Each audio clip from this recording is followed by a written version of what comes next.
आज सकाळी 4 वाजताच उठले कारण आई पप्पांना बाहेरगावी जायचे होते. त्यांच्यासाठी उसळ, खिचडी भात आणि पोळ्या बनवून टिफिन पॅक केला. त्यांना टाटा बाय बाय करून घरातली छोटी मोठी कामं आटपून दीपक आणि मीच आहोत म्हणून पालक पराठे बनवायला घेतले. पालक पराठ्याचं सर्व तयार झालंच होतं, तर दीपक म्हणे मला पराठे नकोय, मला पोहे खायचे आहेत.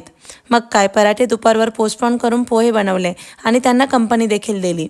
सकाळी गौरीचा पोटोबा आणि सखीचा व्हिडिओ कॉल हे आमचं रोजचं ठरलेलं रुटीन. कधी कधी खूप धावपळ होते, पण दुकान हेच तर माझं स्वप्न होतं, म्हणून सर्व थकवा बाजूला ठेवून परत डबल जोमाने कामाला लागते.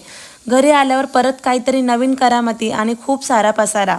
असो, ती अजून छोटी आहे म्हणून करणारच असं मनाला समजावून चुपचाप आवरायला घेतलं. आणि हो, काल मला भेटायला माझे काही फॉलोअर्स आले होते. त्यांना मला भेटून आणि मला त्यांना भेटून खूप आनंद झाला. आता आमचे क्राफ्ट पेपर संपले आहेत म्हणून न्यूजपेपरवर टार्गेट केलंय. चलो, या सर्व करामती बघायला भेटूया उद्याच्या ब्लॉगमध्ये. तोपर्यंत बाय अँड थँक्यू.